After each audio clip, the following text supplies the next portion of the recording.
നമുക്ക് പ്രാർത്ഥനയോടുകൂടി ഇന്നത്തെ നമ്മുടെ ധ്യാനം ആരംഭിക്കാം. പരിശുദ്ധാത്മാവ് നമ്മളെ സഹായിക്കട്ടെ.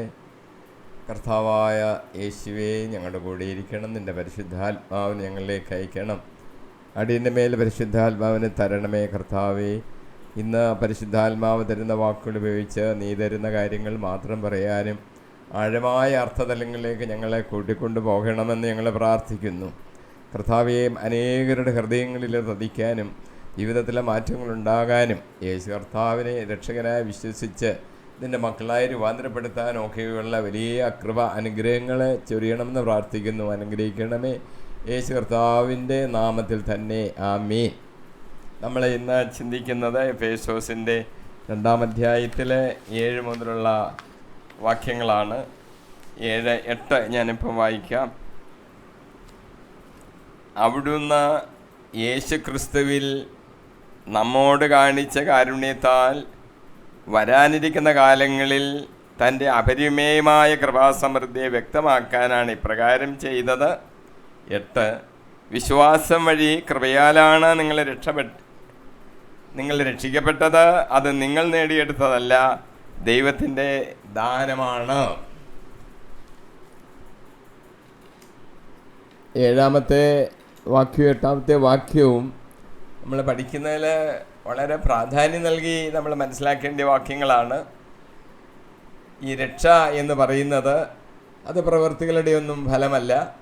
അത് കർത്താവിൻ്റെ കൃപയാൽ വിശ്വാസത്തെ അടിസ്ഥാനമാക്കി കർത്താവ് നമുക്ക് തരുന്ന ഒരു ദാനമാണ് എന്ന് നമ്മൾ മനസ്സിലാക്കണം.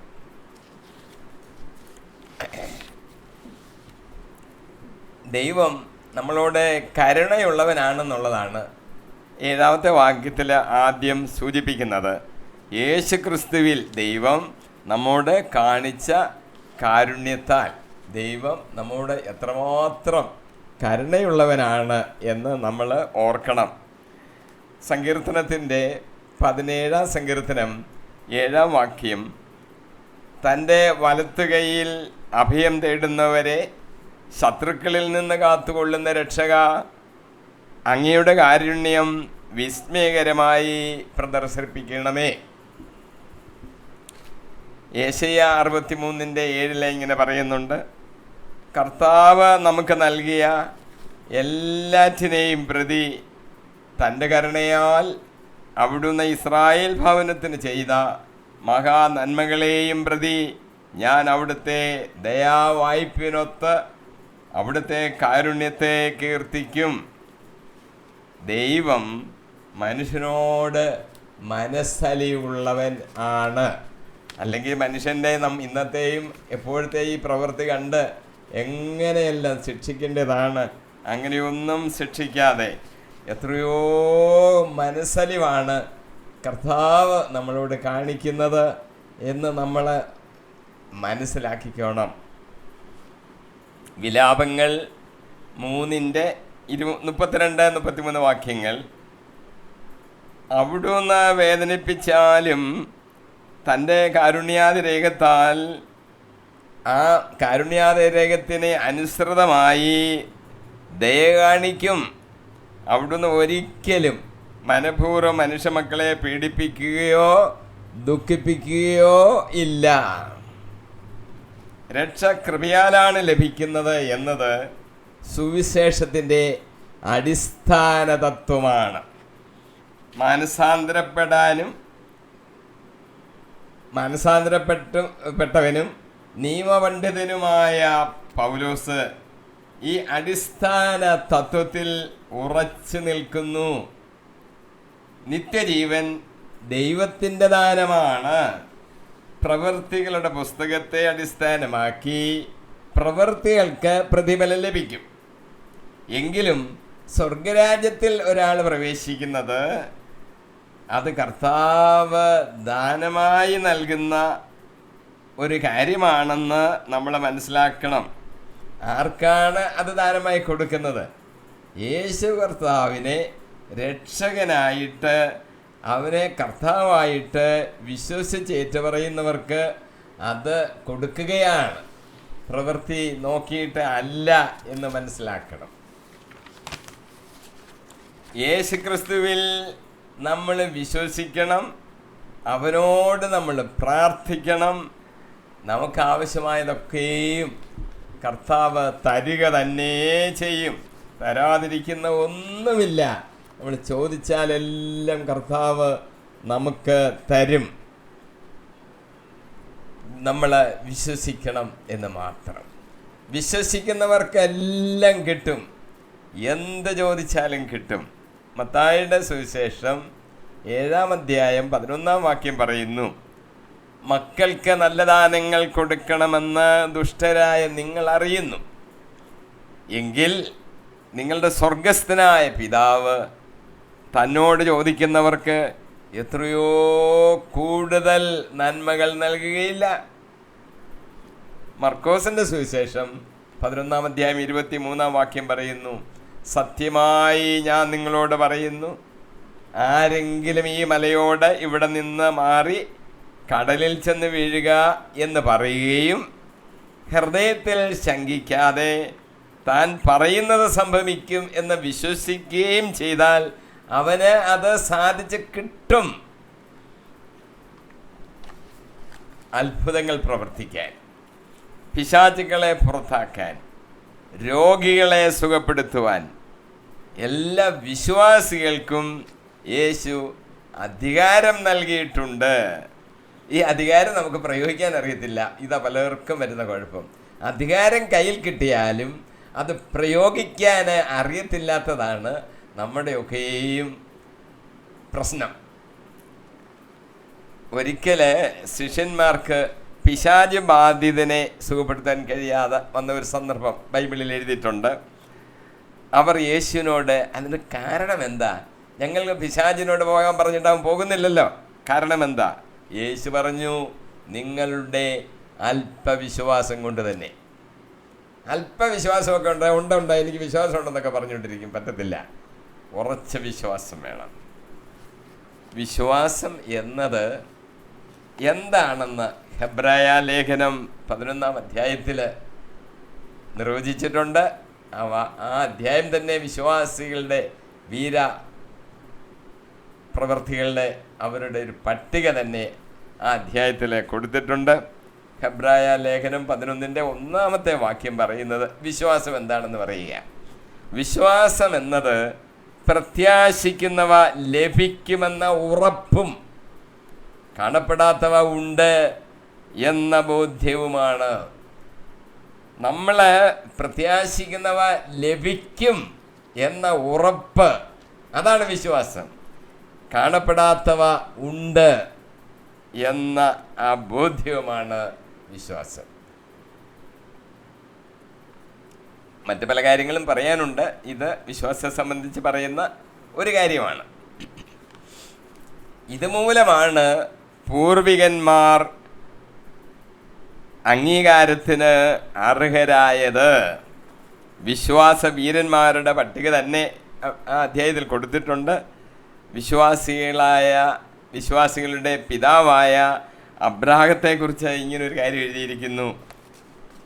എബ്രായർ 1-ന്റെ 10-ാം വാക്യം, ദൈവം സംവിധാനം ചെയ്തതും നിർമ്മിച്ചതും അടിസ്ഥാനം ഉറപ്പിച്ചതുമായ ഒരു നഗരത്തെ അവൻ പ്രതീക്ഷിച്ചിരുന്നു. ഇവിടെ താമസിച്ചപ്പോൾ കൂടാരങ്ങളിലാണ് താമസിച്ചത്. ഇവിടെ ഒരു പെർമനന്റ് ബിൽഡിങ്, കെട്ടിടം, വീട് വേണമെന്ന് അദ്ദേഹത്തിന് ആഗ്രഹം ഉണ്ടായില്ല. കൂടാരങ്ങളിൽ വസിച്ചു. കാരണം അവനെ കാണപ്പെടാത്ത ഒരു കാര്യം അവിടെ ഉണ്ടെന്ന് പറഞ്ഞ ബോധ്യമുണ്ട്. എന്ത്? ദൈവം സംവിധാനം ചെയ്തതും അടിസ്ഥാനം ഉറപ്പിച്ചതുമായ ഒരു നഗരത്തെ അവൻ പ്രതീക്ഷിച്ചിരുന്നു. ചുമ്മാ ഒരു ചിന്തയല്ല, ഉറപ്പുള്ള വിശ്വാസമാണ്. ഒരു നഗരം എനിക്ക് വേണ്ടി അവിടെ ഒരുക്കിയിരിക്കുന്നു. സംവിധാനം ചെയ്തത് ആരാണ്? ദൈവം തന്നെ, വേറെ ആരും സംവിധാനം ചെയ്തതല്ല. അതിൻ്റെ അടിസ്ഥാനം ഉറപ്പിച്ചതാരാണ്? ദൈവം തന്നെ. അങ്ങനെ ഒരു നഗരത്തെ അബ്രാഹാം പ്രതീക്ഷിച്ചുകൊണ്ടിരിക്കുക. പിന്നെ എന്തിനാ ഇവിടെ ഒരു കെട്ടിടം? 10-12 വർഷം കഴിയുമ്പോൾ ഇടിഞ്ഞു പോകുന്ന ഒരു കെട്ടിടം എന്തിനാ? അങ്ങനെ ആയിരുന്നു അബ്രാഹത്തിൻ്റെ വിശ്വാസത്തിൻ്റെ ഉറപ്പ്. 11-ാം അധ്യായത്തിൽ തന്നെ 17-ാം വാക്യം പറയുന്നു, വിശ്വാസം മൂലമാണ് പരീക്ഷിക്കപ്പെട്ടപ്പോൾ അബ്രാഹാം ഇസ്ഹാക്കിനെ സമർപ്പിച്ചത്. ഒരു പരീക്ഷ ദൈവം കൊടുത്തു. അപ്പോൾ അബ്രാഹാം ആ പരീക്ഷയിൽ ജയിക്കുന്നുണ്ട്. ഇസ്ഹാക്കിനെ സമർപ്പിക്കാൻ പറഞ്ഞു. ഇസ്ഹാക്കിനെ ഹോമയാഗമായിട്ട് അർപ്പിക്കുന്നു.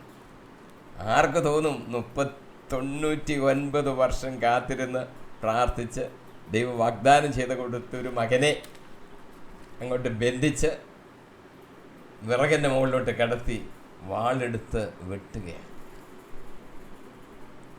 ഇവൻ ചാരമായാലും ആ ചാരത്തിൽ നിന്ന് എനിക്ക് ഒരു മകനെ പുനരുദ്ധരിച്ചു തരുവാൻ ഞാൻ വിശ്വാസം അർപ്പിച്ചിരിക്കുന്ന ദൈവത്തിന് സാധിക്കും എന്ന ഉറച്ച വിശ്വാസം അബ്രാഹത്തിനുണ്ടായിരുന്നു. ഇതാണ് അബ്രാഹത്തിൻ്റെ വിശ്വാസത്തിൻ്റെ പ്രത്യേകത. നമ്മൾ വിചാരിക്കുകയോ നമ്മളൊക്കെ വിശ്വസിക്കുന്നല്ലോ കിട്ടുന്നില്ലെന്ന്. വിശ്വാസത്തിൻ്റെ ഉറപ്പ് ഉണ്ടായിരിക്കണം. കിട്ടും, ഒന്നും കിട്ടാതെ പോകത്തില്ല, എല്ലാം കിട്ടും. ഇനി നമുക്ക് ഈ രക്ഷ പ്രാപിക്കുന്നതിനെ കുറിച്ച് വിശ്വസിക്കണം എന്നൊക്കെ ഇങ്ങനെ പറയുന്നല്ലോ. നമ്മൾ എന്താണ് രക്ഷ പ്രാപിക്കുന്നതിനെ സംബന്ധിച്ചിടത്തോളം നമ്മൾ വിശ്വസിക്കേണ്ടത്? യേശുക്രിസ്തുവിനെ വിശ്വസിക്കണം. പലരും പറയും ഒരു ദൈവത്തിൽ, ഏത് ദൈവമായാലും എന്തുവാ, ഒരു ദൈവത്തിൽ അങ്ങ് വിശ്വസിച്ചാൽ പോരായോ എന്ന്. ഹിന്ദു ആയാലും എന്തുവാ, മുസ്ലിം ആയാലും എന്തുവാ, ക്രിസ്ത്യാനി ആയാലും എന്തുവാ, ഒരു ദൈവം ഉണ്ടെന്ന് അറിയാമല്ലോ, അങ്ങ് വിശ്വസിച്ചാൽ മതിയെന്ന്. അങ്ങനെയല്ല. ഒരു മാർഗമേ ഉള്ളൂ, ഒരു വഴിയേ ഉള്ളൂ, ഏക വ്യക്തിയേ ഉള്ളൂ. രക്ഷാമാർഗം യേശുക്രിസ്തു. യേശുക്രിസ്തുവിൽ വിശ്വസിക്കണം. ഭക്തനായിരുന്ന ദൈവഭക്തനായിട്ടങ്ങ് ഇരുന്നാൽ പോരാ, യേശുക്രിസ്തുവിൽ വിശ്വസിക്കണം. യേശുക്രിസ്തുവിനെ കർത്താവും ദൈവവുമായി വിശ്വസിക്കണം. അവനാണ് എൻ്റെ കർത്താവ്, അവൻ എൻ്റെ ദൈവമാണ് എന്ന് വിശ്വസിക്കണം. ദേവനല്ല നമ്മൾ ദേവന്മാരെ അല്ല ആരാധിക്കുന്നത്. യേശുക്രിസ്തു ദൈവമാണെന്ന് വിശ്വസിക്കണം. രക്ഷകനായിട്ട് വിശ്വസിക്കണം. എന്നെ രക്ഷിച്ചവനാണവൻ. ഞാനിങ്ങനെ പ്രയത്നിച്ച് രക്ഷ അങ്ങനെ നേടിയെടുക്കുമല്ല. എന്നെ രക്ഷിച്ചവൻ യേശുക്രിസ്തു, അത് ഞാൻ വിശ്വസിക്കണം. പലരും പറയും യേശുക്രിസ്തു ഈ മാനവകുലത്തിൻ്റെ രക്ഷകനാണ്. മാനവകുലത്തിൻ്റെ രക്ഷകനാണെന്നുള്ളതല്ല ഇവിടെ പ്രധാനം. വ്യക്തിപരമായി എൻ്റെ രക്ഷകനാണ് എന്ന് വിശ്വസിക്കണം. ലോകത്തെ മുഴുവൻ രക്ഷിച്ച യേശുക്രിസ്തു അല്ലേ, അങ്ങനെ പറഞ്ഞിട്ടല്ല, അതല്ല പറയാൻ പറയുന്നത്. എൻ്റെ രക്ഷകനാണ് യേശുക്രിസ്തു. വ്യക്തിപരമായിട്ട് ഓരോരുത്തരും അത് അംഗീകരിക്കണം. അവൻ കുരിശിൽ മരിച്ചത് പാപപരിഹാര ബലിയായിരുന്നു എന്ന് വിശ്വസിക്കണം. എൻ്റെ പാപത്തിൻ്റെ പരിഹാരമായിട്ടാണ് ആ ബലി അവൻ അർപ്പിച്ചത്. എൻ്റെ പാപപരിഹാരത്തിൻ്റെ ആയിട്ടാണ് ആ ബലി അർപ്പിച്ചത്. അവൻ്റെ രക്തത്താലാണ് എൻ്റെ പാപങ്ങൾ കഴുകപ്പെട്ടത്. പാപങ്ങൾ തുടച്ചു നീക്കുവാൻ യേശുവിൻ്റെ രക്തത്തിന് മാത്രമേ കഴിയൂ. ആ രക്തം എൻ്റെ മോചനദ്രവ്യമാണ്. മനുഷ്യാവതാര നിമിഷം മുതൽ സ്വർഗാരോഹണ നിമിഷം വരെ അവൻ സഹിച്ച എല്ലാ പീഡകളും എൻ്റെ പാപത്തിന് പരിഹാരമായിട്ടായിരുന്നു. നമ്മൾ വിശ്വസിക്കണം, മനസ്സിലാക്കണം. അപ്പസ്തോല പ്രവൃത്തികൾ 4:11-12 വാക്യങ്ങളിൽ പത്രോസിൻ്റെ പ്രസംഗത്തിൻ്റെ ഒരു വാചകമാണ് ഞാൻ വായിക്കാൻ പോകുന്നത്. വീട് പണിക്കാരായ നിങ്ങൾ തള്ളിക്കളഞ്ഞ കല്ല് മൂലക്കല്ലായി തീർന്നു. ആ കല്ലാണ് യേശു. മറ്റ് ആരിലും രക്ഷയില്ല. ആകാശത്തിന് കീഴെ മനുഷ്യരുടെ ഇടയിൽ നമുക്ക് രക്ഷയ്ക്ക് വേണ്ടി മറ്റൊരു നാമവും നൽകപ്പെട്ടിട്ടില്ല. യേശുക്രിസ്തുവിൻ്റെ അടുത്ത് ചെല്ലുന്നതിന് പകരം വേറെ പോംവഴികൾ, കുറുക്കുവഴികളൊക്കെ പറഞ്ഞിങ്ങനെ പ്രചരിപ്പിക്കുന്നുണ്ട്. പാടില്ല. ഒരു രക്ഷകൻ, ഏകമാർഗം, ഏക ആള്, അവൻ മാത്രം രക്ഷകൻ. അവൻ്റെ അടുത്തേക്ക് മാത്രം ചെന്നേലേ രക്ഷ കിട്ടത്തുള്ളൂ. അത് മനസ്സിലാക്കിക്കോണം. ഹെബ്രായർ 10:10 പറയുന്നു, യേശുക്രിസ്തുവിൻ്റെ ശരീരം എന്നേക്കുമായി ഒരിക്കൽ സമർപ്പിക്കപ്പെട്ടത് വഴി നാം വിശുദ്ധീകരിക്കപ്പെട്ടിരിക്കുന്നു. ഏക സമർപ്പണം മൂലം. എല്ലാ ഡെയിലിയുള്ള സമർപ്പണമല്ല, അത് ഓർത്തോണം. യേശുക്രിസ്തുവിൻ്റെ ശരീരം എന്നേക്കുമായി ഒരിക്കൽ സമർപ്പിക്കപ്പെട്ടത് വഴി നമ്മൾ വിശുദ്ധീകരിക്കപ്പെട്ടിരിക്കുന്നു. ഹെബ്രായ ലേഖനം 10:12 അവനാകട്ടെ പാപങ്ങൾക്ക് വേണ്ടി എന്നേക്കുമുള്ള ഏക ബലി അർപ്പിച്ചു കഴിഞ്ഞപ്പോൾ ദൈവത്തിൻ്റെ വലത്ത് ഭാഗത്ത് ഉപേക്ഷിതനായി. ഹെബ്രായർ 10:14 പറയുന്നു, വിശുദ്ധീകരിക്കപ്പെട്ടവരെ അവൻ ഏകബലി സമർപ്പണം വഴി എന്നേക്കുമായി പരിപൂർണരാക്കിയിരിക്കുന്നു. എന്നേക്കുമായി ആ ഏകബലി സമർപ്പണം മതി, നമ്മളെ പരിപൂർണരാക്കിയിരിക്കുകയാണ്. ഇതുകൊണ്ടാണ് രക്ഷ പ്രവർത്തികളുടെ ഫലമല്ല എന്ന് പറയുന്നത്. കൃപയാൽ വിശ്വാസത്തിൻ്റെ അടിസ്ഥാനത്തിൽ ലഭിക്കുന്ന ദാനമാണ്. അങ്ങനെയാണ് പൗലോസ് എടുത്തെടുത്ത് നമ്മളെ പഠിപ്പിക്കുന്നത്. അബ്രാഹാം വിശ്വാസി ആയിരുന്നത് കൊണ്ടാണ് പരീക്ഷിക്കപ്പെട്ടപ്പോൾ ഇസ്ഹാക്കിനെ സമർപ്പിച്ചത്. വിശ്വാസി ആയിരുന്നത് കൊണ്ട് പരീക്ഷ വന്നപ്പോൾ ഇസ്ഹാക്കിനെ ബലിയർപ്പിക്കാൻ ദൈവം പറഞ്ഞപ്പോൾ ഇസ്ഹാക്കിനെ അങ്ങ് ബലിയർപ്പിക്കുക. എന്തുകൊണ്ടാണ്? ഇവൻ വിശ്വാസിയായിരുന്നു, അതുകൊണ്ടാണ്. ചിലർ വിചാരിക്കുന്നത് ഇസ്ഹാക്കിനെ ബലിയർപ്പിച്ചത് കൊണ്ട് ദൈവം പ്രീതിപ്പെട്ട അബ്രാഹത്തിന് എല്ലാ അനുഗ്രഹങ്ങൾ കൊടുത്തെന്ന്. അങ്ങനെയല്ല. വിശ്വാസി ആയതുകൊണ്ട് പരീക്ഷ വന്നപ്പോൾ ആ പരീക്ഷയിൽ വിജയിച്ചു. അബ്രാഹാമിന് വാഗ്ദാനം ലഭിച്ചത് ഇസ്ഹാക്കിനെ ബലിയർപ്പിക്കുന്നതിന് മുമ്പ് തന്നെയായിരുന്നു. ബലിയർപ്പിക്കുന്നതിന് മുമ്പ് തന്നെ വാഗ്ദാനം ദൈവം കൊടുത്തിരിക്കുക. അല്ല, ബലിയർപ്പിച്ചത് കൊണ്ട് വാഗ്ദാനം കൊടുത്തെന്നല്ല. അത് പ്രത്യേകം നമ്മൾ ഓർത്തോണം. ഗലാത്യർ 3:7-8 അതിനാൽ വിശ്വാസമുള്ളവരാണ് അബ്രാഹത്തിന്റെ മക്കൾ എന്ന് നിങ്ങൾ മനസ്സിലാക്കണം. വിജാതിയരെ വിശ്വാസം വഴി ദൈവം നീതീകരിക്കുമെന്ന് മുൻകൂട്ടി കണ്ടുകൊണ്ട് വിശുദ്ധ ഗ്രന്ഥം നിന്നിൽ ജനതകളെല്ലാം അനുഗ്രഹീതരാകും എന്ന സത്വാർത്ത നേരത്തെ തന്നെ അബ്രാഹത്തെ അറിയിച്ചിട്ടുണ്ട്. ഇനി നമുക്ക് 9-ാം വാക്യത്തിലോട്ട് പ്രവേശിക്കാം. 9-ാം വാക്യം അത് രക്ഷയെക്കുറിച്ചാണ്. പ്രവൃത്തികളുടെ ഫലമല്ല, അത് പ്രവൃത്തികളുടെ ഫലമല്ല, തന്മൂലം ആരും അതിൽ അഹങ്കരിക്കേണ്ടതില്ല. പ്രവൃത്തികൾ എന്ന് പറയുന്നത് നമ്മുടെ സൽപ്രവൃത്തികളെ കുറിച്ചാണ്. പ്രവൃത്തികൾ ചെയ്യുന്നതിൻ്റെ ഒരു കൂലിയായി നമ്മൾ ചെയ്തിട്ട്, ഒരു കൂലിപ്പണി ചെയ്തിട്ട് അതിൻ്റെ കൂലിയായിട്ട് കിട്ടുന്നതല്ല ഈ രക്ഷ എന്ന് പറയുന്നത്. പ്രവൃത്തിക്ക് അനുസരിച്ചുള്ള പ്രതിഫലം നമുക്ക് കിട്ടും, അതിന് സംശയിക്കൊന്നും വേണ്ട. എന്നാൽ രക്ഷ എന്ന് പറയുന്നത് ദാനമാണ്. അത് സൗജന്യമായി ലഭിക്കുന്നു, അത് കൃപയാൽ ലഭിക്കുന്നു. നമ്മുടെ വിശ്വാസത്തെയാണ് കർത്താവ് അവിടെ പരിഗണിക്കുന്നത്. ധൂർത്തപുത്രൻ്റെ ഉപമ, യേശു പറഞ്ഞ ഉപമ, ഇതിനെ സംബന്ധിച്ച് നല്ല ഒരു പാഠമാണ് നമുക്ക് പറഞ്ഞു തരുന്നത്. അവൻ ദൂരദേശത്തേക്കങ്ങ് പോയി. കഠിനക്ഷാമമുണ്ടായപ്പോൾ അവൻ ഞെരുക്കത്തിലായി. അവന് സുബോധമുണ്ടായപ്പോൾ പിതാവിൻ്റെ അടുക്കലേക്ക് തിരിച്ചു വരാൻ അവൻ തീരുമാനിച്ചു. അങ്ങനെ ചെയ്തു. പുത്രനെ കണ്ടപ്പോൾ തന്നെ പിതാവ് ഓടിച്ചെന്ന് അവനെ കെട്ടിപ്പിടിച്ചു, പുത്രനായിട്ട് തന്നെ സ്വീകരിച്ചു. അവർ ആഹ്ലാദിക്കാൻ തുടങ്ങി. ദൂരെ വെച്ച് തന്നെ കണ്ട് ഓടിച്ചെന്നങ്ങ് കെട്ടിപ്പിടിച്ചിട്ട്, നീ ഇവിടെ വന്ന് കുറച്ച് ജോലി ചെയ്യുക, നിനക്ക് ഭക്ഷണം തരാം, അതല്ല പറഞ്ഞത്. പുത്രനായിട്ട് സ്വീകരിച്ചു. അവർ അതനുസരിച്ച് ആഹ്ലാദിക്കാനായിട്ട് തുടങ്ങി. എന്നാൽ പുത്രൻ്റെ ചിന്ത അവനെ ദാസരിൽ ഒരുവനെ പോലെ സ്വീകരിക്കണം എന്നായിരുന്നു.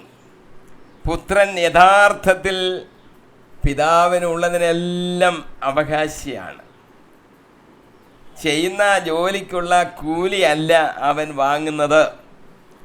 പിതാവ് നഷ്ടപ്പെട്ടു പോയ പുത്രനെ തൻ്റെ പുത്രനായിട്ട് തന്നെയാണ് സ്വീകരിക്കുന്നത്. പുത്രനോടുള്ള പിതാവിൻ്റെ സ്നേഹം അത്രമാത്രം വലുതാണ്. കൂലിക്ക് ദാസനെ നിർത്തണമെങ്കിൽ വേറെ ആരെ വേണമെങ്കിലും നിർത്താമായിരുന്നല്ലോ. ഇവിടെ സ്നേഹത്തിൻ്റെ ബഹിർസ്ഫുരണമാണ് നാം കാണുന്നത്. മൂത്തവൻ്റെ പരാതി, എൻ്റെ കൂട്ടുകാരോടൊത്ത് ആഹ്ലാദിക്കാൻ ഒരു ആട്ടിൻകുട്ടിയെ പോലും എനിക്ക് തന്നിട്ടില്ലല്ലോ. ഞാൻ എത്ര വർഷമായി നിനക്ക് അടിമവേല ചെയ്യുന്നു, ദാസ്യവേല ചെയ്യുന്നു. ഇവിടെ മൂത്ത മകൻ ചെയ്തതെല്ലാം ദാസ്യവേലയായിട്ടാണ് ചെയ്തത്. അതായിരുന്നു അവൻ്റെ മനോഭാവം. പുത്രനായിട്ടല്ല, അവൻ കൂലിക്കാരനായിട്ടങ്ങ് ചെയ്യുമായിരുന്നു. ഇതാണ് മനോഭാവത്തിൻ്റെ വ്യത്യാസം. ഇവിടെയാണ് നമുക്ക് ലഭിക്കുന്ന രക്ഷ ദാനമാണ് എന്ന് പറയുന്നതിൻ്റെ പ്രാധാന്യം. ഏത് ദാസനും ലഭിക്കുന്ന ഒന്നാണ് കൂലി. എന്നാൽ പുത്രൻ സൽപ്രവൃത്തികൾ കൊണ്ട് തൻ്റെ ജീവിതത്തെ ധന്യമാക്കണം. സൽപ്രവൃത്തികൾ വേണ്ടെന്നല്ല ഈ പറഞ്ഞതിൻ്റെ അർത്ഥം. രക്ഷയെ സംബന്ധിച്ച് അത് സൗജന്യമായിട്ട് ദാനമായിട്ട് ലഭിക്കുന്നതാണ്. പക്ഷെ സൽപ്രവൃത്തികൾ കൊണ്ട് നമ്മുടെ ജീവിതത്തെ നമ്മൾ ധന്യമാക്കിക്കോണം. പ്രവൃത്തികൾക്ക് പ്രത്യേകമായ പ്രതിഫലം കർത്താവ് നമുക്ക് തരും. സൽപ്രവൃത്തികൾ ചെയ്യുവാൻ കൽപ്പിക്കപ്പെട്ടിട്ടുണ്ട്. മത്തായിയുടെ സുവിശേഷം 5-ാം അധ്യായം 16-ാം വാക്യം, മനുഷ്യർ നിങ്ങളുടെ സൽപ്രവൃത്തികൾ കണ്ട് സ്വർഗസ്ഥനായ നിങ്ങളുടെ പിതാവിനെ മഹത്വപ്പെടുത്തേണ്ടതിന് നിങ്ങളുടെ വെളിച്ചം അവരുടെ മുമ്പിൽ പ്രകാശിക്കട്ടെ. സൽപ്രവൃത്തികൾ കൊണ്ട് നമ്മുടെ ജീവിതത്തെ ധന്യമാക്കണം. 1 തിമോഥെയോസ് 6:18 പൗലോസ് പറയുകയാണ്, സൽപ്രവർത്തികളിൽ സമ്പന്നരും വിശാലമനസ്കരും ഉദാരമതികളും ആയിരിക്കുകയും വേണം. നല്ല പ്രവൃത്തികളൊന്നും ചെയ്യാതെ അങ്ങ് ഇവിടെ ഇരിക്കാം നല്ല പറയുന്നതിൻ്റെ അർത്ഥം സൽപ്രവൃത്തികൾ കൊണ്ട് നമ്മളെ അലങ്കരിക്കണം. അത് ഒരു മാതൃകയുടെ മറ്റുള്ളവർക്ക് അനുകരിക്കാൻ ഒരു മാതൃക വയ്ക്കണം. തീത്തോസിൻ്റെ 2-ാം അധ്യായം 6-7 വാക്യങ്ങളിൽ പൗലോസ് തീത്തോസിനെ ഉപദേശിക്കുകയാണ്, നീ എല്ലാ വിധത്തിലും സൽപ്രവൃത്തികൾക്ക് മാതൃകയായിരിക്കുക. നിന്റെ പ്രബോധനങ്ങളിൽ സത്യസന്ധതയും ഗൗരവബോധവും ആരും കുറ്റം പറയാത്ത വിധം നിർദോഷമായ സംസാര രീതിയും പ്രകടമാക്കുക. ഇങ്ങനെ ചെയ്യുമ്പോൾ മറ്റുള്ളവർക്ക് ഒരു ഉത്സാഹം ഉണ്ടാകാനും അത് ഇടയാക്കും. മറ്റുള്ളവരെ ഉത്സാഹം വർദ്ധിപ്പിക്കുവാൻ അത് ഇടയാക്കും. ഹെബ്രായർ 10:24-25 വാക്യങ്ങൾ, സ്നേഹത്തോടെ ജീവിക്കുന്നതിനും നല്ല കാര്യങ്ങൾ ചെയ്യുന്നതിനും പരസ്പരം പ്രോത്സാഹിപ്പിക്കാൻ എങ്ങനെ കഴിയുമെന്ന് നമുക്ക് പര്യാലോചിക്കാം. ചിലർ സാധാരണയായി ചെയ്യാറുള്ളത് പോലെ നമ്മുടെ സഭായോഗങ്ങൾ നാം ഉപേക്ഷിക്കരുത്. മാത്രമല്ല, ആ ദിനം അടുത്തു വരുന്നത് കാണുമ്പോൾ നിങ്ങൾ പരസ്പരം കൂടുതൽ കൂടുതൽ പ്രോത്സാഹിപ്പിക്കുകയും വേണം. നമ്മുടെ ജീവിത രീതിയാണ് പറഞ്ഞത്. മറ്റുള്ളവരെ അങ്ങ് പ്രോത്സാഹിപ്പിക്കണം. നമ്മളും കർത്താവിനോട് അടുക്കണം, മറ്റുള്ളവരെയും അങ്ങ് പ്രോത്സാഹിപ്പിച്ചുകൊണ്ടേയിരിക്കണം. ആ ദിനം അടുത്ത് വരുന്നതനുസരിച്ച് ഈ കുറച്ച് വർക്ക് ചെയ്ത് പിന്നെ റെസ്റ്റ് എടുക്കാമെന്നല്ല, വീണ്ടും വീണ്ടും കൂടുതലായിട്ട് കർത്താവിന് വേണ്ടി പ്രവർത്തിക്കണം. അനേകരെ കർത്താവിലേക്ക് അടുപ്പിക്കണം. ദൈവത്തെ സ്തുതിക്കുവാനിടയാകും നമ്മൾ നല്ല പ്രവൃത്തി ചെയ്താൽ. 1 പത്രോസ് 2:12 പറയുന്നു, വിജാതിരുടെ ഇടയിലുള്ള നിങ്ങളുടെ പെരുമാറ്റം നന്നായിരിക്കട്ടെ. നിങ്ങൾ ദുഷ്കർമ്മികളാണെന്ന് നിങ്ങൾക്കെതിരായി പറയുന്നവർ നിങ്ങളുടെ നല്ല പ്രവൃത്തികൾ കണ്ട് പ്രത്യാഗമന ദിവസം ദൈവത്തെ സ്തുതിക്കട്ടെ. ചിലർ നിങ്ങൾ തെറ്റായിട്ടൊക്കെ ചെയ്യുന്നൊക്കെ പറയുക, കള്ളം പറയുക, അപരാധം ഉണ്ടാക്കുക. നമ്മളുടെ പ്രവൃത്തികൾ അവരെ കണ്ടിട്ട് അവർ ദൈവത്തെ സ്തുതിക്കട്ടെ. സൽപ്രവൃത്തികൾക്ക് ചില ദൃഷ്ടാന്തങ്ങൾ ബൈബിളിൽ കൊടുത്തിട്ടുണ്ട്. ഏതൊക്കെയാണ് സൽപ്രവൃത്തികളുടെ ലിസ്റ്റിൽ വരുന്നത്? മത്തായി 25:35-36 വാക്യങ്ങൾ. എന്തെന്നാൽ എനിക്ക് വിശന്നു, നിങ്ങൾ എനിക്ക് ഭക്ഷിക്കാൻ തന്നു. എനിക്ക് ദാഹിച്ചു, നിങ്ങൾ കുടിക്കാൻ തന്നു. ഞാൻ പരദേശിയായിരുന്നു, നിങ്ങൾ എന്നെ സ്വീകരിച്ചു. ഞാൻ നഗ്നനായിരുന്നു, നിങ്ങൾ എന്നെ ഉടുപ്പിച്ചു. ഞാൻ രോഗിയായിരുന്നു, നിങ്ങൾ എന്നെ സന്ദർശിച്ചു. ഞാൻ കാരാഗ്രഹത്തിലായിരുന്നു, നിങ്ങൾ എൻ്റെ അടുത്ത് വന്നു. സൽപ്രവൃത്തികൾക്കുള്ള ഉദാഹരണങ്ങളാണ് കർത്താവിന് വേണ്ടി ചെയ്തതുപോലെ കണക്കാക്കുമെന്ന കർത്താവ് ഇവിടെ പറഞ്ഞിരിക്കുന്നത്. ഏതായാലും ഒരു കാര്യം നമ്മൾ മനസ്സിലാക്കണം, നിയമാനുഷ്ഠാനം രക്ഷയ്ക്ക് പര്യാപ്തമല്ല. ഗലാത്യർ 2:16. എന്നിരിക്കലും നിയമത്തിൻ്റെ അനുഷ്ഠാനത്തിലൂടെ അല്ല, യേശുക്രിസ്തുവിലുള്ള വിശ്വാസത്തിലൂടെയാണ് ഒരുവൻ നീതീകരിക്കപ്പെടുന്നതെന്ന് നമുക്കറിയാം. നിയമാനുഷ്ഠാനം വഴിയല്ല, ക്രിസ്തുവിലുള്ള വിശ്വാസം വഴി നീതീകരിക്കപ്പെടേണ്ടതിനാണ് നാം തന്നെയും യേശുക്രിസ്തുവിൽ വിശ്വസിച്ചത്. യേശുക്രിസ്തുവിൽ വിശ്വസിക്കുന്നതിന് കാരണം തന്നെ നമുക്ക് ഈ കാര്യം അറിയാം, നിയമാനുഷ്ഠാനം കൊണ്ടൊന്നുമല്ല, പിന്നെയോ യേശുക്രിസ്തുവിലുള്ള വിശ്വാസം വഴിയാണ് നീതീകരിക്കപ്പെടുന്നത് എന്ന് നമുക്ക് ബോധ്യമായതുകൊണ്ടാണ് നമ്മൾ യേശുക്രിസ്തുവിൽ വിശ്വസിക്കുന്നത്.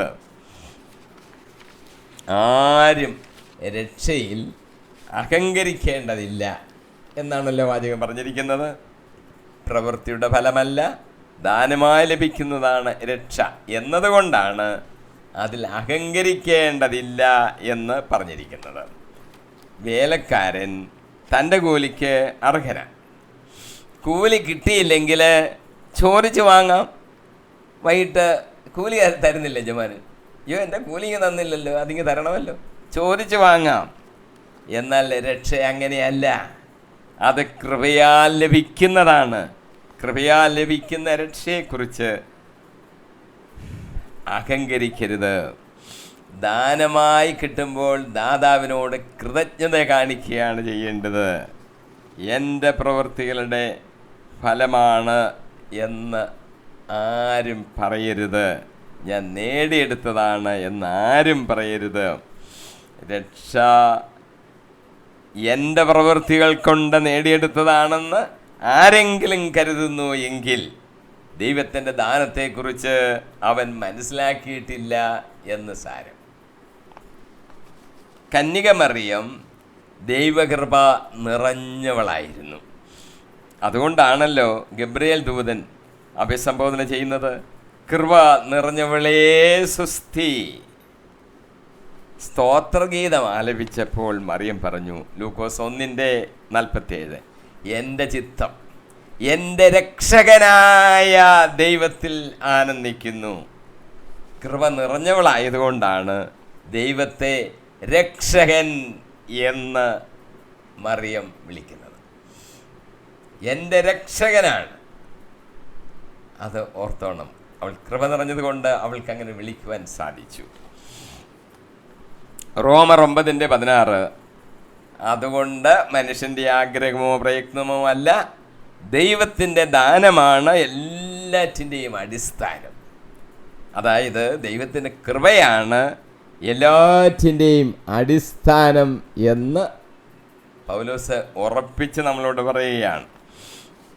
പൗലോസ് തന്നെക്കുറിച്ച് തന്നെ ഇങ്ങനെ പറഞ്ഞിരിക്കുന്നത്, ഞാൻ എന്തായിരിക്കുന്നുവോ അത് ദൈവത്തിൻ്റെ കൃപയാലത്രേ. വിജാതിയർ വിശ്വാസത്താലുള്ള നീതി പ്രാപിച്ചു എന്നാണ് പൗലോസ് പറയുന്നത്. വിശ്വാസത്താലുള്ള നീതിയാണ് ഈ വിജാതിയർ പ്രാപിച്ചിരിക്കുന്നത്. ഇനി നമ്മൾ 10-ാം വാക്യത്തിലോട്ട് കയറുകയാണ്. 10, നാം ദൈവത്തിൻ്റെ കരവേലയാണ്, നാം ചെയ്യാൻ വേണ്ടി ദൈവം മുൻകൂട്ടി ഒരുക്കിയ സൽപ്രവൃത്തികൾക്കായി യേശുക്രിസ്തുവിൽ സൃഷ്ടിക്കപ്പെട്ടവരാണ്. നാം യേശുക്രിസ്തുവിൽ സൃഷ്ടിക്കപ്പെട്ടവരാണ്. എന്തിനാന്ന് പറഞ്ഞിട്ടുണ്ട്? ചില സൽപ്രവൃത്തികൾ ചെയ്യുവാൻ വേണ്ടി. നമ്മൾ സൃഷ്ടിക്കപ്പെട്ടത് തന്നെ ചില സൽപ്രവൃത്തികൾ നമ്മൾ ചെയ്യുവാൻ ദൈവത്തിന് പ്ലാനും പദ്ധതിയുണ്ട്. അത് ചെയ്യാൻ വേണ്ടി നമ്മളെ സൃഷ്ടിച്ചു. നാം ദൈവത്തിൻ്റെ കരവേലയായതുകൊണ്ട് നമ്മുടെ സൃഷ്ടികർമ്മത്തിൽ ദൈവം നമ്മോട് കാണിച്ചത് കൃപയാണ്. നമ്മൾ സൃഷ്ടിക്കപ്പെട്ടത് നമ്മുടെ മുൻ പ്രവർത്തികൾ വല്ലതും നോക്കിയിട്ടാണോ? ദൈവത്തിൻ്റെ കൃപയല്ലേ നമ്മൾ സൃഷ്ടിക്കപ്പെടാൻ കാരണം. ദൈവം തീരുമാനിച്ചില്ലായിരുന്നെങ്കിൽ നാം ഓരോരുത്തരും സൃഷ്ടിക്കപ്പെടുമായിരുന്നു.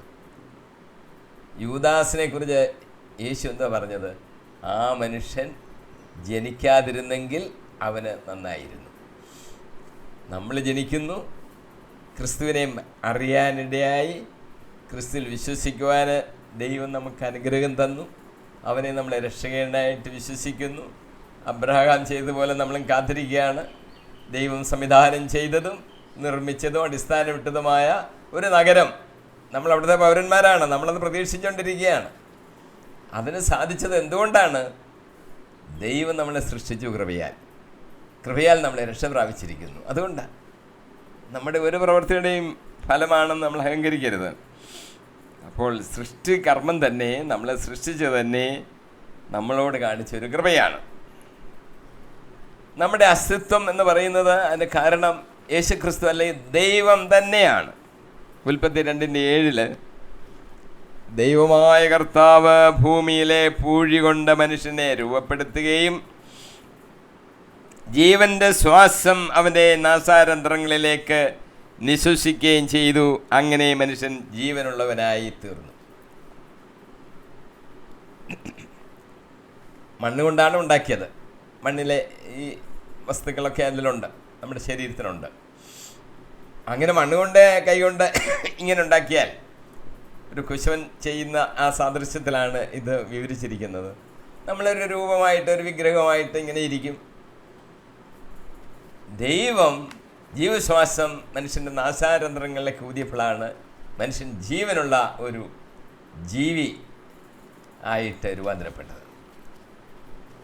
ഈ ഓക്സിജൻ അങ്ങോട്ട് കയറ്റിയതൊന്നല്ല. അങ്ങനെയാണെങ്കിൽ യന്ത്രങ്ങൾ വല്ലതും വെച്ച് ഓക്സിജൻ മൂക്കിക്കൊണ്ട് അങ്ങ് പമ്പ് ചെയ്ത് കയറ്റിയാൽ മതിയായിരുന്നല്ലോ. അല്ല, അങ്ങനെ ചെയ്താൽ ജീവനുണ്ടാകുമോ? ഓക്സിജൻ ശരീരത്തിൻ്റെ ഭാഗങ്ങളിൽ കൂടി ഇങ്ങനെ പോയി എന്ന് പറഞ്ഞാൽ ജീവനുണ്ടാകുമോ? ഉണ്ടാകത്തില്ല. ഓക്സിജൻ കയറ്റിയെന്നല്ല വാക്ക്, ജീവൻ്റെ ശ്വാസം, ശ്വാസം ഊതിയെന്നുമല്ല, ജീവൻ്റെ ശ്വാസം, ബ്രീത്ത് ഓഫ് ലൈഫ്.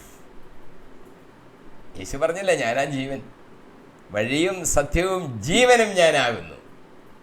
ജീവൻ്റെ ശ്വാസമാണ് ഊതിയത്. അതുകൊണ്ടാണ് മനുഷ്യൻ ഉള്ളവനായി തീർന്നത്. ഇവിടാണ് ഈ മൃഗങ്ങളും മനുഷ്യരും തമ്മിലുള്ള വ്യത്യാസം.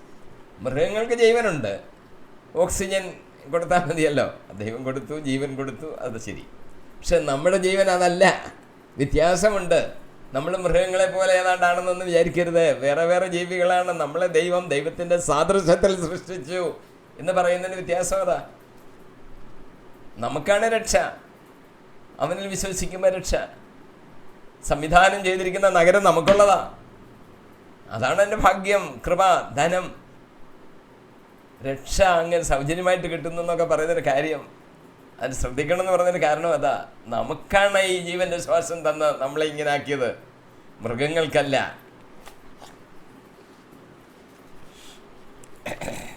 കുശവൻ്റെ ഒരു കളിമൺ ഉപയോഗിച്ച് പാത്രം ഉണ്ടാക്കുന്നതിനുമായിട്ട് സാദൃശ്യപ്പെടുത്തിയാണല്ലോ മനുഷ്യ സൃഷ്ടിയെക്കുറിച്ച് ഉൽപ്പത്തിയിൽ ആദ്യം വിവരിച്ചിരിക്കുന്നത്. ജീവൻ്റെ ശ്വാസം അവൻ ഊതിയപ്പോൾ അവൻ ജീവൻ വെച്ചു. അപ്പോൾ നമുക്ക് മനസ്സിലാകും ഈ മൃഗങ്ങളും മനുഷ്യരും തമ്മിൽ എന്താണ് വ്യത്യാസം എന്ന് നമുക്ക് മനസ്സിലാകും. നമ്മളെ സംബന്ധിച്ചിടത്തോളം, മനുഷ്യനെ സംബന്ധിച്ചിടത്തോളം ചില സൽപ്രവൃത്തികൾ ചെയ്യണമെന്ന് ദൈവം ഉദ്ദേശിച്ചിരിക്കുന്നു. മൃഗങ്ങളെക്കുറിച്ച് അങ്ങനെ ഒരു ഉദ്ദേശമില്ല. ഇന്ന സൽപ്രവൃത്തികൾ ചെയ്യണം എന്ന മൃഗത്തെക്കുറിച്ച് ഉദ്ദേശമില്ല. മൃഗങ്ങളെ ഉണ്ടാക്കി അതിന് തീറ്റി ഭക്ഷണമൊക്കെ ദൈവം ക്രമീകരിച്ചിട്ടുണ്ട്. അതനുസരിച്ച് അങ്ങ് ജീവിക്കുക. അത് എൻ്റെ കാലഘട്ടം ദൈവം തീരുമാനിച്ചിട്ടുണ്ട്. അത് കഴിയുമ്പോൾ അത് തീരുന്നു, അത്രയേ ഉള്ളൂ. മനുഷ്യനെക്കുറിച്ച് അങ്ങനെയല്ല, നിത്യമായി ജീവിക്കണം ദൈവത്തിൻ്റെ ഉദ്ദേശമാണ്. നിത്യജീവൻ നഷ്ടപ്പെടുത്തുന്നെങ്കിൽ പോകുന്നു എന്നുള്ളതേ ഉള്ളൂ. നിത്യജീവനാണ് കർത്താവ് നമുക്ക് വച്ചിരിക്കുന്നത്. നമുക്ക് ഓരോ സൽപ്രവൃത്തികൾ ചെയ്യുവാൻ ദൈവം ഉദ്ദേശിച്ചിട്ടുണ്ട്. അത് ദൈവം മുൻകൂട്ടി തന്നെ തീരുമാനിച്ച കാര്യങ്ങളാണ്. എന്തെല്ലാമാണ് ചെയ്യേണ്ടതെന്ന് ഓരോ വ്യക്തിയെക്കുറിച്ചും മുൻകൂട്ടി തീരുമാനമെടുത്ത് അങ്ങനെ ദൈവം സൃഷ്ടിച്ചിരിക്കുന്നതാണ് മനുഷ്യനെ. അതുകൊണ്ട് അത് ചെയ്യുവാൻ നാം കടപ്പെട്ടവരാണ്. നമ്മുടെ ജീവൻ്റെയും ജീവിതത്തിൻ്റെയും സാഫല്യം എന്ന് പറയുന്നത് ആ സൽപ്രവൃത്തികൾ നമ്മൾ പൂർത്തിയാക്കുമ്പോഴാണ്. അപ്പോൾ നമ്മുടെ മരണസമയത്ത് നമ്മൾ ഏൽപ്പിച്ചിരിക്കുന്ന ജോലികളെല്ലാം കൃത്യമായിട്ട് വിശ്വസ്തയോടുകൂടി സത്യസന്ധമായിട്ട് പൂർത്തീകരിച്ച് കഴിയുമ്പോൾ നമുക്കും മരണസമയത്ത് കട്ടിലിലാണെങ്കിൽ അങ്ങനെ കിടന്നുകൊണ്ട് പറയാൻ സാധിക്കും, എന്നെ ഏൽപ്പിച്ച ജോലി എല്ലാം ഞാൻ പൂർത്തിയാക്കിയിരിക്കുന്നു, എൻ്റെ ജോലി പൂർത്തിയായിരിക്കുന്നു. കർത്താവേ, എൻ്റെ ആത്മാവിനെ നിൻ്റെ കരങ്ങളിലേക്ക് ഞാൻ സമർപ്പിക്കുന്നു എന്ന് പറഞ്ഞുകൊണ്ട് നമുക്ക് ജീവനെ വിടാൻ സാധിക്കും. പൂർത്തിയാക്കണം നമ്മളെ ഏൽപ്പിച്ച ജോലി എന്ന് ഓർക്കണം. നേരത്തെ അങ്ങ് മരിക്കാമെന്നൊന്നും വിചാരിക്കരുത്. ദുഃഖങ്ങളും പ്രയാസങ്ങളും ഒക്കെ ജീവിതത്തിൻ്റെ ഭാഗങ്ങളായിട്ട് സംഭവിക്കുന്നു. കർത്താവെ, എനിക്കിത് സഹിക്കാൻ വയ്യ, എൻ്റെ ജീവനെ അങ്ങ് എടുക്കണമെന്നൊന്നും ആരും പറയരുത്. ജീവൻ്റെ സ്പാൻ ഓഫ് ലൈഫ് ദൈവം തീരുമാനിച്ചിട്ടുള്ളതാണ്. അതനുസരിച്ച് തന്നെ നീങ്ങാവൂ. അത്രയും കാലം സഹിക്കാനുള്ളത് സഹിക്കണം. കുരിശ് എടുത്തുകൊണ്ട് എൻ്റെ പിന്നാലെ വരാനാണല്ലോ യേശു പറഞ്ഞത്. അത് ചെയ്യണം, അത് പൂർത്തീകരിക്കണം. നമ്മളെ ഏൽപ്പിച്ചിരിക്കുന്ന ജോലി പൂർത്തീകരിച്ചിട്ട് നമുക്കത് പറയുവാനായിട്ട് സാധിക്കും. എല്ലാം പൂർത്തിയായിരിക്കുന്നു. എൻ്റെ ആത്മാവിനെ നിൻ്റെ കരങ്ങളിലേക്ക് നിങ്ങൾ ഏൽപ്പിക്കുന്നു. എല്ലാം പൂർത്തിയായിട്ട് മരിച്ചാൽ കിരീടങ്ങളാണ് കിട്ടുന്നത്. പൗലോസ് തന്നെ പറയുന്നതല്ലേ, ഞാൻ നല്ല ഓട്ടം ഓടി. നടക്കുമായിരുന്നില്ല പൗലോസ്, നല്ല ഓട്ടം ഓടി. എൻ്റെ പ്രവൃത്തികളൊക്കെയും ഞാൻ പൂർത്തീകരിച്ച് കഴിഞ്ഞിരിക്കുന്നു. ആ കിരീടം, നീതിയുടെ കിരീടം എനിക്കായി ഒരുക്കി വെച്ചിരിക്കുന്നു. ദർശനം കണ്ടോ? ഹൃദയത്തിൽ തോന്നിയോ? ദൈവം അവനെ അറിയിച്ചോ? നീതിയുടെ കിരീടം പൗലോസ് പറയാണ്, എനിക്കായി ഒരുക്കി വെച്ചിരിക്കുന്നു. എനിക്ക് വേണ്ടി മാത്രമല്ല, എന്നെപ്പോലെ ഓടുന്ന എല്ലാവർക്കും കിട്ടുമെന്നൂടെ പൗലോസോട് പറഞ്ഞിട്ടുണ്ട്. നമുക്കും കിരീടങ്ങൾ ലഭിക്കും. നീതിയുടെ കിരീടം തന്നെ നമുക്ക് വെച്ചിട്ടുണ്ടായിരിക്കാം. അപ്പം നമുക്കത് പ്രാപിക്കാൻ തക്കവണ്ണം ഓടാം. നടക്കുകയല്ല, ഓടുകയാണെന്ന് ഓർക്കണം. നമ്മുടെ യാത്ര ലോകത്തിൻ്റെ അതിർത്തികൾ വരെയും പോയി സുവിശേഷം അറിയിക്കണം. അതാണല്ലോ എല്ലാവരോടും പറഞ്ഞിരിക്കുന്ന ജോലി അതാണ്. നമ്മൾ പോകണമെന്ന് ഞാൻ പറയുമ്പോൾ ഓടണം. പതുക്കെയൊക്കെ ഇങ്ങനെ ചെയ്തുകൊണ്ടിരുന്നാൽ പോരാ, ഓടണം. അതാണ് കർത്താവ് നമ്മളോട് പറഞ്ഞതിൻ്റെ അർത്ഥം. പൗലോസ് അങ്ങനെയാണ് പറഞ്ഞിരിക്കുന്നത്. ഞാൻ ഓടി, എൻ്റെ ഓട്ടം പൂർത്തിയാക്കി. ഓട്ടക്കളത്തിൽ ഓടുന്നവർ അനേകരാണ്, വിരുദ് പ്രാപിക്കുന്നവർ ഒരുവൻ മാത്രം. വിരുദ് പ്രാപിക്കത്തക്കവണ്ണം നമ്മൾ ഓടണം. വിശ്വാസികളുടെ ഈ ലോകത്തിൻ്റെ നടപ്പ്, ജീവിത രീതിയിൽ ചില പ്രത്യേകതകൾ ഉണ്ടായിരിക്കണം. എല്ലാവരെയും പോലെ അങ്ങ് ജീവിക്കുക എന്നുള്ളതല്ല ഒരു ക്രിസ്ത്യാനിയെ സംബന്ധിച്ച് മനസ്സിലാക്കേണ്ടത്. ജീവിത നടത്തിപ്പിന് ഒരു ചില സവിശേഷതകൾ ഉണ്ടായിരിക്കും. ഒന്ന്, നാം ഒരു പുതിയ ജീവിതമാണ് നയിക്കേണ്ടത്. പഴയ ജീവിതമൊക്കെ ഒന്ന് കളഞ്ഞ് ഒരു പുതുജീവിതം നയിക്കണം. യേശു തന്നെ പറഞ്ഞില്ലേ വീണ്ടും ജനനത്തെക്കുറിച്ചൊക്കെ. റോമർ 6:4, അവൻ്റെ മരണത്തോട് നമ്മെ ഐക്യപ്പെടുത്തിയ ജ്ഞാനസ്നാനത്താൽ നാം അവനോടൊത്ത് സംസ്കരിക്കപ്പെട്ടു. ക്രിസ്തു മരിച്ചതിന് ശേഷം പിതാവിൻ്റെ മഹത്വത്തിൽ ഉയർത്തെഴുന്നേറ്റതുപോലെ നാമും പുതിയ ജീവിതം നയിക്കേണ്ടതിനാണ് അവനോടൊത്ത് സംസ്കരിക്കപ്പെട്ടത്. നമ്മളെല്ലാം ക്രിസ്തുവിനോടുകൂടെ സംസ്കരിക്കപ്പെട്ടിരിക്കുന്നു എന്നാണ് പൗലോസ് പറഞ്ഞിരിക്കുന്നത്. പഴയ മനുഷ്യൻ മരിച്ചു, അടക്കപ്പെട്ടു. ക്രിസ്തുവിനോടുകൂടി ഒരു പുതിയ ജീവിതം നയിക്കാൻ നമ്മൾ എഴുന്നേറ്റ് വരുന്നു. പഴയതെല്ലാം കളഞ്ഞു, അത് വേണ്ട, ആവർത്തിക്കണ്ട. അതിനെക്കുറിച്ച് ഓർത്തിരുന്ന് ചിന്തിക്കുകയും വേണ്ട. അത് വൃത്തിയാക്കപ്പെട്ടിരിക്കുന്നു യേശുവിൻ്റെ രക്തത്താൽ. ഇനി അതിനെക്കുറിച്ച് ഇങ്ങനെ ചിന്തിച്ച് വിഷമിച്ചുകൊണ്ടൊന്നും ഇരിക്കണ്ട. എല്ലാം കഴുകി വൃത്തിയാക്കപ്പെട്ടിരിക്കുന്നു. നാം ഒരു പുതിയ ജീവിതം നയിക്കേണ്ടതിനാണ് മറ്റേതെല്ലാം അങ്ങ് സംസ്കരിച്ചത്. നമ്മളൊരു പുതിയ മനുഷ്യനാണ്, പുതുജീവിതം നമ്മൾ നയിക്കണം. രണ്ടാമത്, നമ്മൾ നയിക്കപ്പെടേണ്ടത് തന്നെ വിശ്വാസത്താലായിരിക്കണം. 2 കൊരിന്ത്യർ 5:7 ഞങ്ങൾ നയിക്കപ്പെടുന്നത് വിശ്വാസത്താലാണ്, കാഴ്ചയാലെ അല്ല. ഞങ്ങൾക്ക് നല്ല ധൈര്യമുണ്ട്. ധൈര്യം വേണം. നമ്മൾ ക്രിസ്ത്യാനികൾ ധൈര്യം കളയരുത്. എനിക്കിതുണ്ടെന്നുള്ള ഉറപ്പ് നമുക്കുണ്ട്. നമ്മളെ സംശയത്തിൽ പറയരുത്. ഉണ്ട്, എനിക്ക് വേണ്ടി ഭവനം അവിടെ പണിത് വെച്ചിരിക്കുന്നു, ഉണ്ട്, ഉറപ്പുണ്ട്. നഗരമുണ്ട്, എനിക്ക് പ്രത്യേക വീടുണ്ട്. നമ്മൾ നയിക്കപ്പെടുന്നത് വിശ്വാസത്താലായിരിക്കണം, കാഴ്ചയാലേ അല്ല.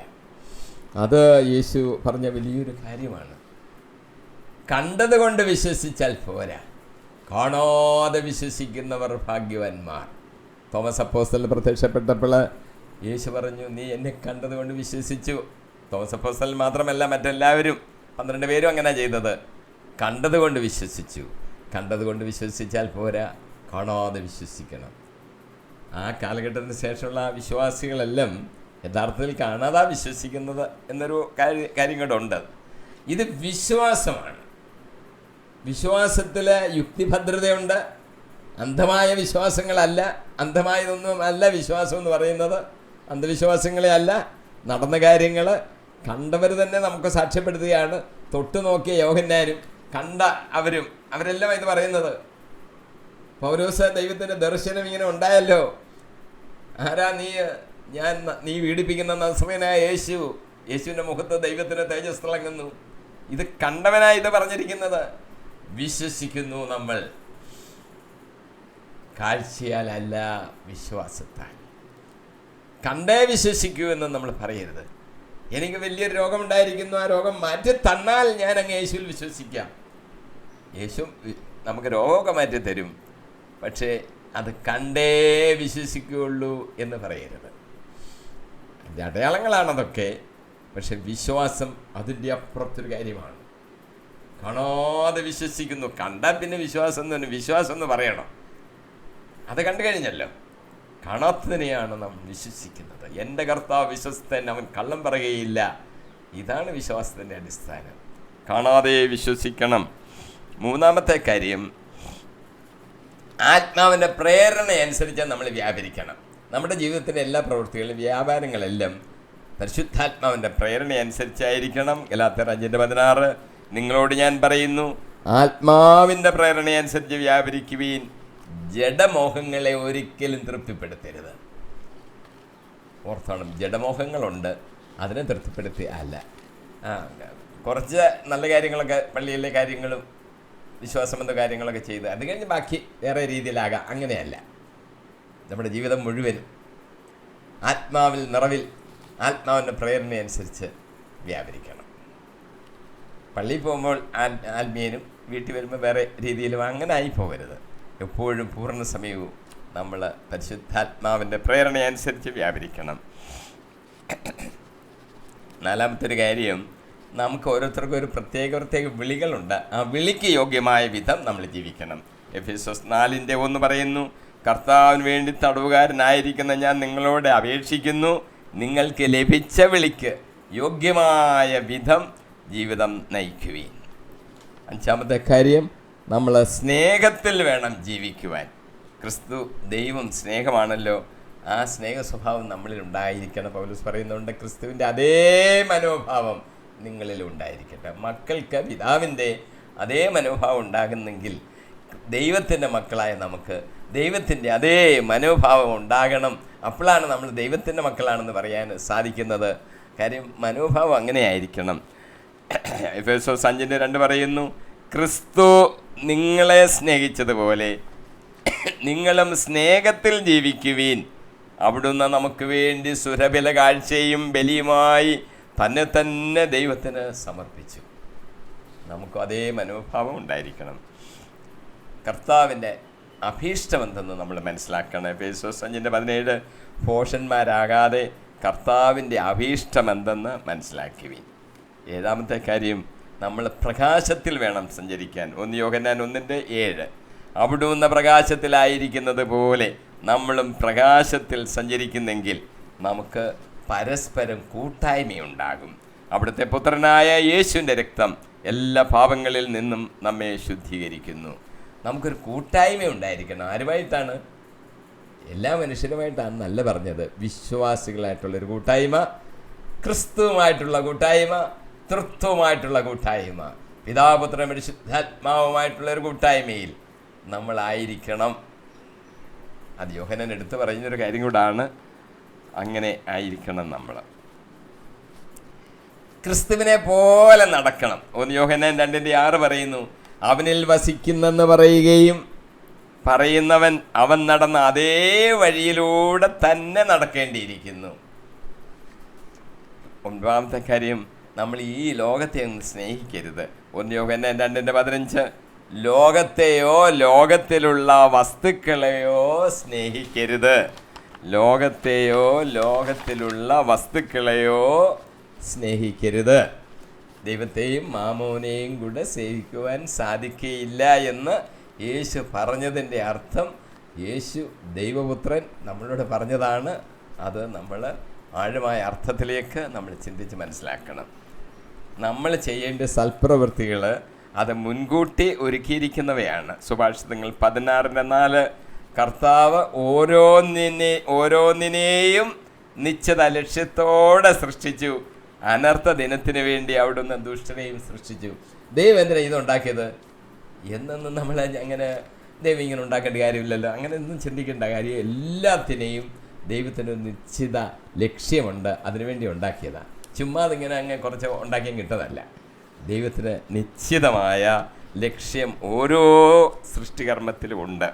അപ്പോസ്തല പ്രവർത്തനം 4:27-28 അവിടുന്ന് അഭിഷേകം ചെയ്ത അവിടുത്തെ പരിശുദ്ധ ദാസനായ യേശുവിനെ എതിരെ ഹെറോദേസും പൊന്തിയോസ് പീലാത്തോസും വിജാതിയരോടും ഇസ്രായേൽ ജനങ്ങളോടുമൊപ്പം സത്യമായും ഈ നഗരത്തിൽ ഒരുമിച്ചുകൂടി അവിടുത്തെ ശക്തിയും ഹിതവും അനുസരിച്ച് നിശ്ചയിച്ചിരുന്ന കാര്യങ്ങൾ നിറവേറ്റുന്നതിന് വേണ്ടിയാണ് അവർ ഇപ്രകാരം ചെയ്തത്. ഹെറോദേസും പീലാത്തോസും ഒക്കെ കൂടിയെങ്കിലും അങ്ങനെ യാദൃച്ഛ്യമായി സംഭവിച്ചതല്ല. അവിടുത്തെ ശക്തിയും ഹിതവും അനുസരിച്ച് നിശ്ചയിച്ചിരുന്ന കാര്യങ്ങൾ നിറവേറുന്നതിന് വേണ്ടിയാണ് ഇങ്ങനെ സംഭവിച്ചത്. തിരഞ്ഞെടുക്കപ്പെട്ടവരെ പോലെ മുൻകൂട്ടി നിർണയിച്ചിരിക്കുകയാണ്. റോമർ 8:29 അവിടുന്ന് മുൻകൂട്ടി അറിഞ്ഞവരെ തൻ്റെ പുത്രൻ്റെ സാദൃശ്യത്തോടെ അനുരൂപരാക്കാൻ മുൻകൂട്ടി നിശ്ചയിക്കുകയും ചെയ്തു. ഇത് തൻ്റെ പുത്രൻ അനേകം സഹോദരന്മാരിൽ ആദ്യജാതൻ ആകുന്നതിന് വേണ്ടിയാണ്. മുൻകൂട്ടി അറിഞ്ഞവരെ തൻ്റെ പുത്രൻ്റെ സാദൃശ്യത്തോടെ അനുരൂപരാക്കാൻ മുൻകൂട്ടി നിശ്ചയിക്കുകയും ചെയ്തു. അത് നമ്മൾ ഓർത്തോണം. മത്തായി 24:31 പറയുന്നു, അവൻ തീർച്ചയായിട്ടും വരും, വലിയ കാഹളധ്വനിയോടുകൂടെ തൻ്റെ ദൂതന്മാരെ അവൻ അയക്കും. അവർ ആകാശത്തിൻ്റെ ഒരറ്റം മുതൽ മറ്റേ അറ്റം വരെ അവൻ്റെ തിരഞ്ഞെടുക്കപ്പെട്ടവരെ ഒരുമിച്ച് കൂട്ടും. തിരഞ്ഞെടുക്കപ്പെട്ടവരെ ഒരുമിച്ച് കൂട്ടും. നമ്മൾ അതിലുണ്ടായിരിക്കട്ടെ നമുക്ക് പ്രാർത്ഥിക്കുകയും ആശംസിക്കുകയും ആഗ്രഹിക്കുകയും ചെയ്തുകൊണ്ടേയിരിക്കാം. വിശ്വാസികൾ അതിലുണ്ടായിരിക്കും തീർച്ച. ഇന്ന് നാം പഠിച്ചതും ധ്യാനിച്ചതും 2-ാം അധ്യായം 7 മുതൽ 10 വരെയുള്ള വാക്യങ്ങളാണ്. രക്ഷ സൗജന്യമായി വിശ്വാസത്തെ അടിസ്ഥാനമാക്കി കൃപയാൽ ലഭിക്കുന്നതാണ് എന്ന് നമ്മൾ മനസ്സിലാക്കി. അതാണ് സുവിശേഷത്തിൻ്റെ അടിസ്ഥാന തത്വം എന്ന് പറയുന്നത്. അത് പ്രവൃത്തികളുടെ ഫലമല്ലാത്തത് കൊണ്ട് ആരും അതിൽ അഹങ്കരിക്കേണ്ട. ജീവൻ്റെ പുസ്തകത്തിൽ പേരെഴുതപ്പെട്ടവർക്ക് മാത്രമേ സ്വർഗരാജ്യത്തിൽ പ്രവേശിക്കുവാനായിട്ട് സാധിക്കത്തുള്ളൂ. പ്രവൃത്തികൾക്കുള്ള പ്രതിഫലം ഓരോരുത്തർക്കും ലഭിക്കും. അത് പ്രവൃത്തികളുടെ പുസ്തകത്തെ അടിസ്ഥാനമാക്കിയാണ് ലഭിക്കുന്നത്. ഇനി അടുത്ത് 129-ാം എപ്പിസോഡാണ്. എഫെസോസ് 2:11 മുതലുള്ള വാക്യങ്ങൾ നമുക്ക് അന്ന് ധ്യാനിച്ച് പഠിക്കുകയും ചെയ്യാം. ദൈവത്തിൻ്റെ പരിശുദ്ധാത്മാവ് നമ്മളെ നയിച്ച് കർത്താവിൻ്റെ സന്നിധിയിലേക്ക് കൊണ്ടുപോകട്ടെ. നമുക്ക് വേണ്ടി ഒരുക്കിയിരിക്കുന്ന നഗരത്തിലെ ആ പൗരത്വം നമുക്കുണ്ട്. നമ്മൾ വിഷമിക്കേണ്ട, അതിൻ്റെ പ്രതീക്ഷ നമുക്ക് കാത്തിരിക്കാം. പരിശുദ്ധാത്മാവ് നമ്മളെ നടത്തട്ടെ. യേശു കർത്താവിൻ്റെ നാമത്തിൽ തന്നെ. ആമീൻ, ആമീൻ, ആമീൻ.